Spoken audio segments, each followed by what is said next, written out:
Folks, it is all quiet on the Western Front when it comes to Barry Trotz's watch and the Winnipeg Jets, so we just have to hope in the meantime that Winnipeg is plugging along. But on the side, we actually do have some interesting developments around the league. We've got NHL award season, which is always controversial. Folks always disagree. And I personally have some thoughts on what could be a potentially contentious round of picks, plus some guys who actually did earn an award they deserved. So we'll talk about which of the top candidates made sense, which votes didn't really seem to align with actual performances, and my thoughts on the awards as a whole. You're Locked On the Hockey Jets, your daily podcast on the Winnipeg Jets. Part of the Locked On Podcast Network, your team every day.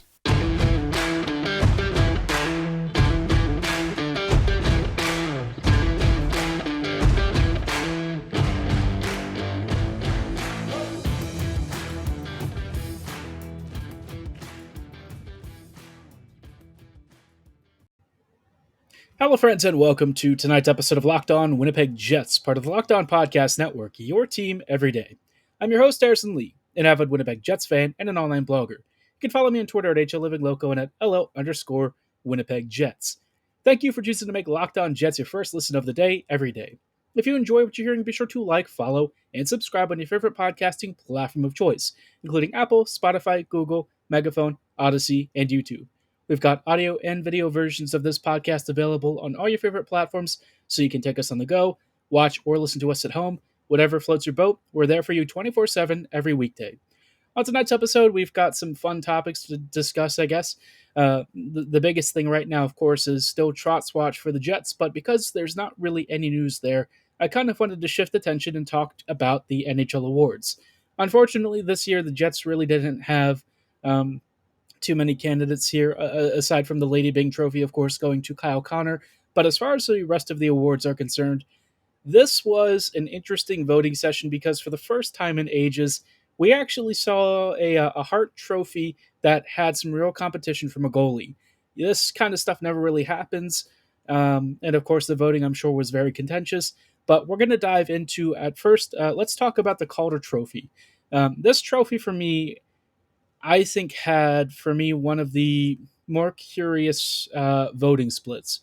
This year, the trophy was awarded to Moritz Seider of the Detroit Red Wings, which is an interesting choice. Seider actually got 170 first-place votes, which is just astounding.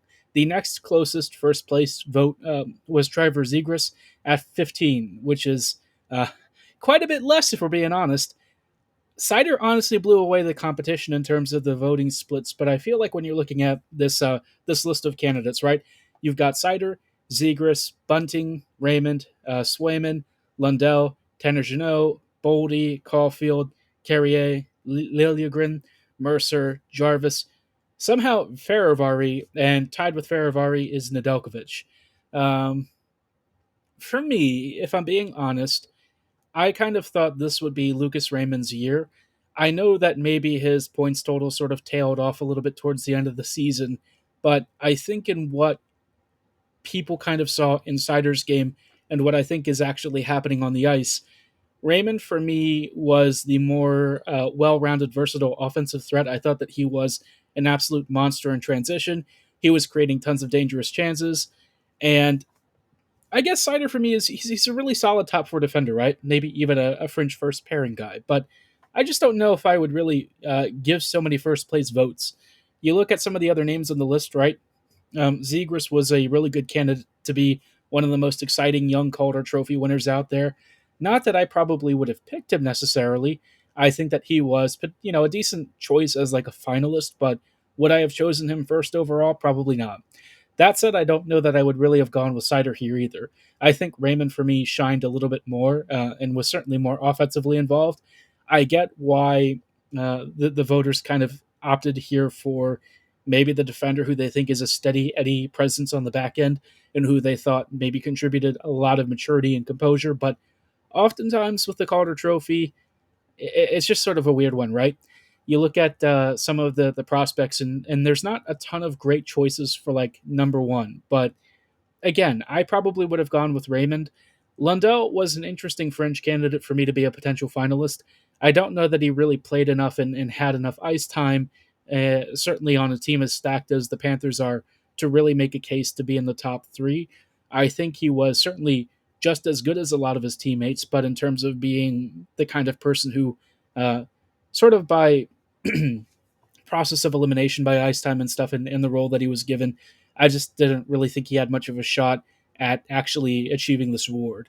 If he wasn't playing with the Panthers and maybe was on a team like Detroit, maybe he would have gotten a little bit higher in the rankings. I could have imagined him having a monster season based on this intro year with the Panthers. I do find it funny that Faravari actually got a single vote. I did not expect to see his name on this list at all.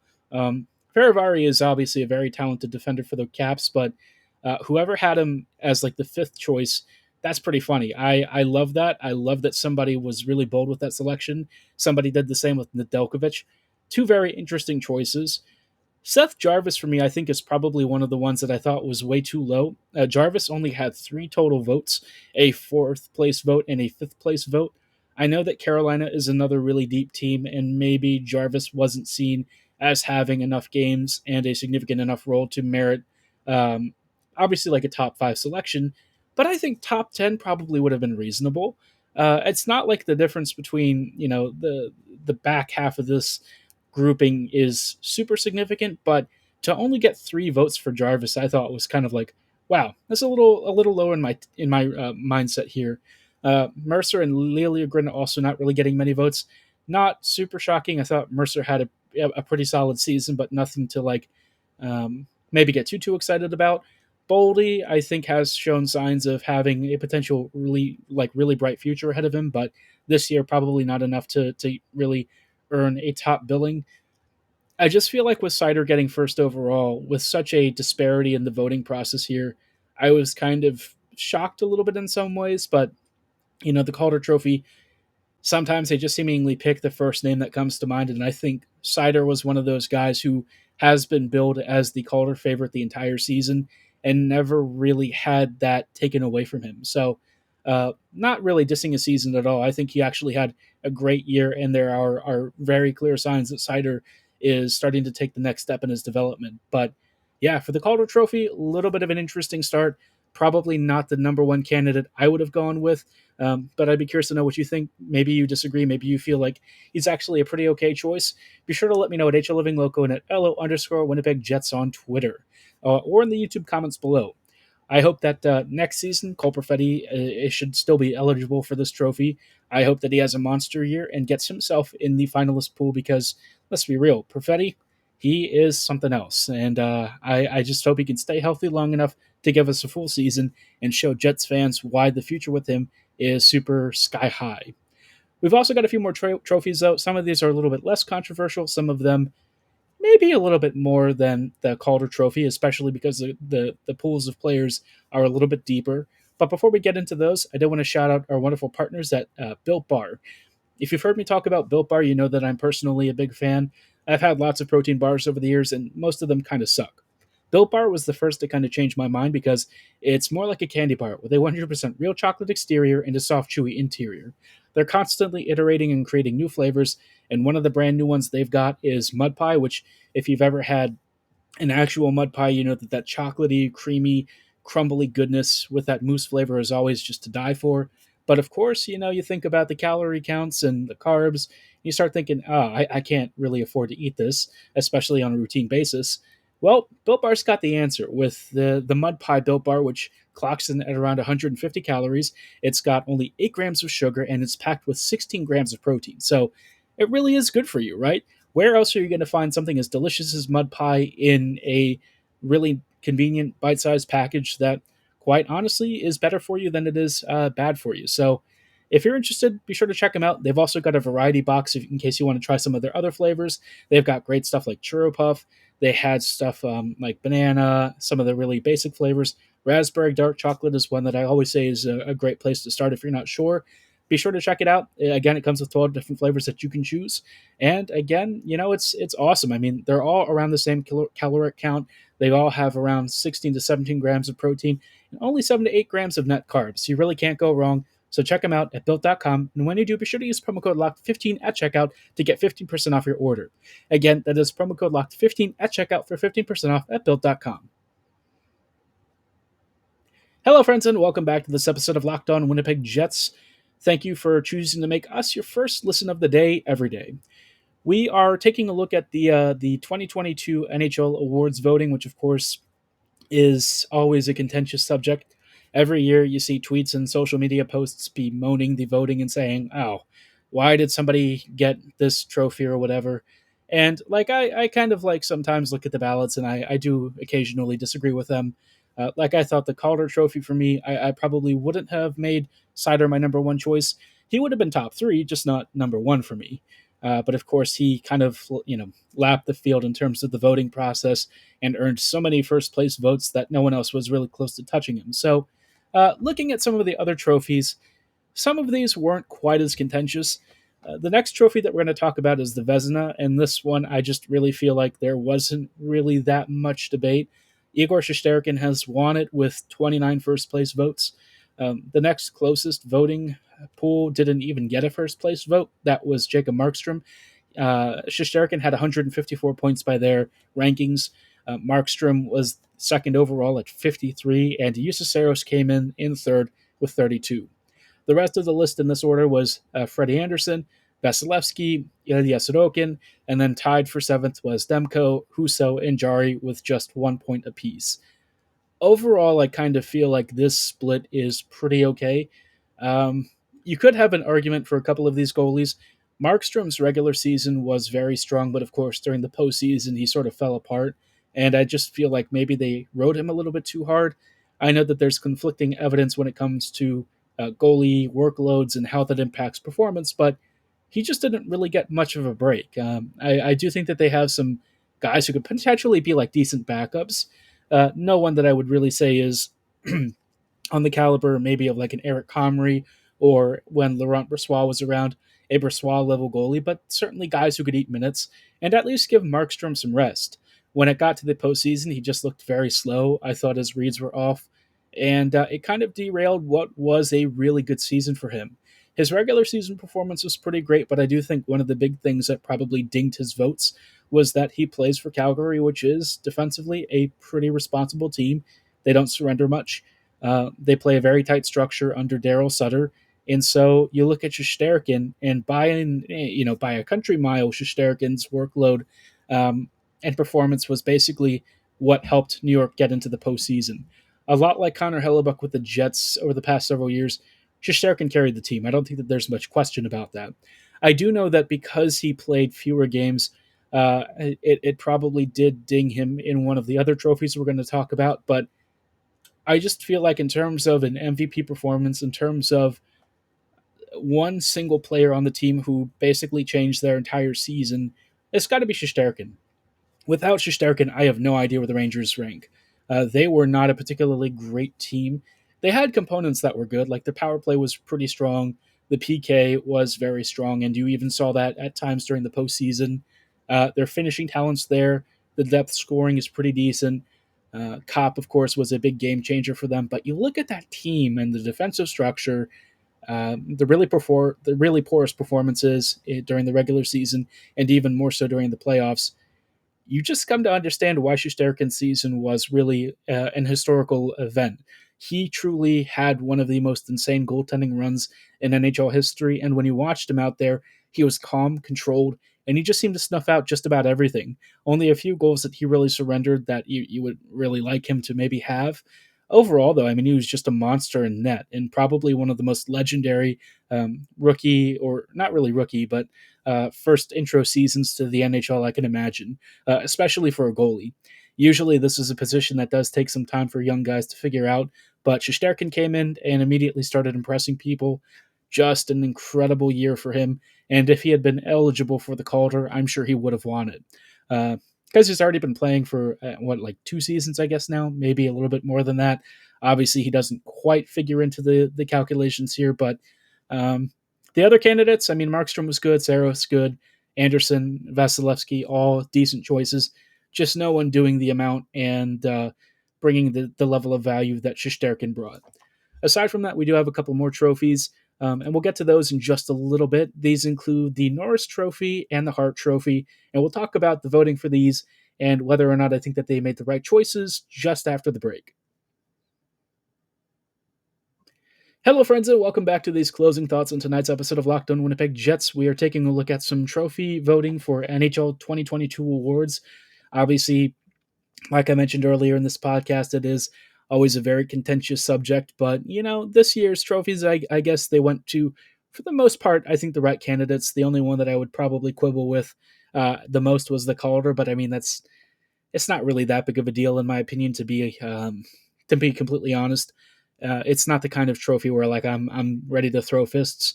You give one to Seider, I think that's totally okay. I think Moritz had a great season. You could really argue that he actually does deserve it based on the volume and workload that he had, and I think he was a very impactful player for Detroit. So while it wouldn't be my choice necessarily, I could see that. The Vezina, though, not really much of an argument there. Shesterkin 100% was the correct choice the whole way, and most of the voters agreed. Now, the Norris was a more contentious voting process because it basically came down to Cale Makar and Roman Josi.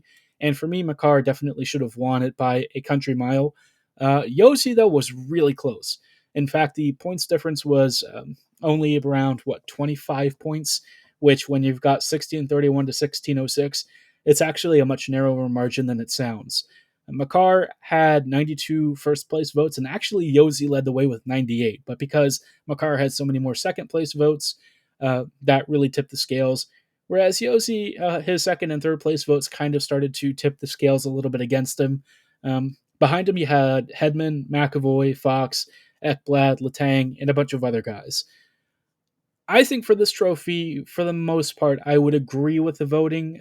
I might have thought that McAvoy should have been higher. I say this every year, though. Charlie McAvoy is just perennially underrated. Fox coming in at around 248 points. That's a little bit surprising. Um, I know that some people are a little bit more modest on his scoring and his impact on the ice, but let's be honest.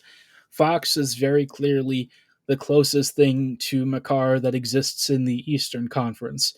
Adam is just a very different kind of attacking defender than I think Makar is. Cale has that individual flair and skill in a way that I think Fox maybe doesn't quite utilize as much, but I think where Fox is just as good as in that passing and distribution, and just spatial awareness and IQ are just on another level. So, yeah, a little bit surprised that Fox came in fifth, but he's already won a Norris already, so maybe that's kind of why he slid back a little bit.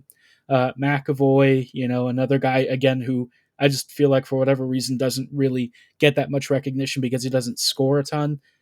I do kind of feel like McAvoy and Fox, between the two of them, only getting 8 total votes for first and second place, and all of those coming from McAvoy. That's pretty crazy. Fox had a pretty monster year, but even though I think that's actually not the worst reflection, I feel like Hedman, Josi, McAvoy, all those guys arguably had just that slight edge over Fox in terms of regular season impact. It is still surprising to me that no one voted for Adam there. Same with Ekblad. Ekblad only got 2 third place votes and nothing else in the top 3. But yeah, I probably would have gone with Cale Makar by a pretty decent landslide. That Josi was kind of lockstep there is a little bit interesting. Yosi's, I believe, won it once or twice before. And while Roman has been pretty good over the past couple of years, I don't even know if this was one of his best seasons. I know in terms of the score sheet, he had a monster season, but in terms of total on ice impact, it was a little bit more modest for him. So interesting to see him get second place and just narrowly miss Makar. But yeah, Cale for this year, monster, crazy year, and we're seeing in this postseason just how dynamite he truly is. Now, the last trophy that we're going to talk about is probably the most interesting one because I feel like this one is where I actually have a pretty solid argument against the selection. This year, Auston Matthews won it by a pretty healthy margin, 1630 points to Connor McDavid's 1111. And in third place was Igor Shesterkin at 738. For me, while Matthews did have one of the best all-time seasons of any skater out there, and quite frankly was on a level that I think only McDavid could really achieve, you have to look at that Toronto team, right? They are incredibly deep. They have scoring depth. They have a pretty strong defense. The goaltending is a little bit average, but I mean, you look at the rest of that squad: Nylander, Marner. Like if you look at your top 6 and Tavares is one of the worst forwards, you're probably doing pretty okay, right? And so for me, I get why Matthews was voted here. I mean, he had 60 goals or something absurd this year. And while I certainly do think that it's not an unfair choice for the Hart Trophy, I just think what Shesterkin did for the Rangers uh, by a pretty healthy margin sort of exceeded what anyone else could really do. And it's partly the product of the position, right? Shesterkin plays a very unique role in preventing goals, whereas McDavid and Matthews play comparatively less, just around a third to maybe half the time in McDavid's case of what Shesterkin is usually getting. And so your overall impact on the game, you have to kind of condense into your individual shifts, and it can be difficult. But then you saw McDavid during the postseason and even late in the regular season, straight up carrying the Oilers. So yeah, McDavid in second, I think, is pretty fair. Auston Matthews, I probably would have had in the top three. I just feel like what Shesterkin did for the Rangers, literally getting them into the postseason. I get it. He did have, technically fewer games, but I wonder if you look at the total time on ice, if that would really hold up. Obviously, it's sort of hard to compare goalie time on ice with individual skaters.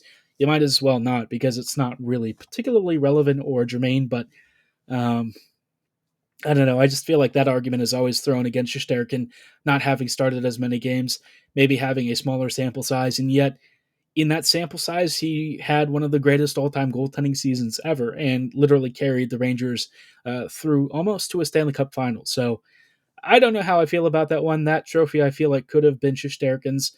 Jonathan Huberdeau at fifth overall is pretty interesting, if I'm being honest. I like Huberdeau. I don't think he was anywhere near his team's best player, but that's a subject for another time. I'd be curious to know how you feel about the Hart Trophy voting. Maybe you feel it was an okay ordering, or you would also agree that Shesterkin should have been the choice, or maybe you go completely off the board and pick somebody else. Let me know at HL Living Loco and at LO_Winnipeg Jets, or in the comments below. For tonight's episode, though, that is going to be all the time that we have. I'm hoping that by some point this week we have an announcement on Trotz. It does sound like at least the conversations were supposed to occur this week, but yeah, every time and every minute that seemingly passes by just is kind of like, rocking back and forth, getting a little bit dicey. But yeah, all we can do is sit on our hands and just wait for the announcement, and then we can start talking about it with a little bit more clarity. But, for tonight's episode, that is going to be all the time that we have. Thank you for making Locked On Jets your first listen of the day every day. While you're at it, be sure to make your second listen Locked On NHL. Locked On NHL covers the playoffs like no one else. Here are the latest news and opinions from local experts every Monday through Friday. It's free and available wherever you get your favorite podcasts, so be sure to like, follow, and subscribe right now. And as always, thank you so much for your support. Have a great night, and go Jets go.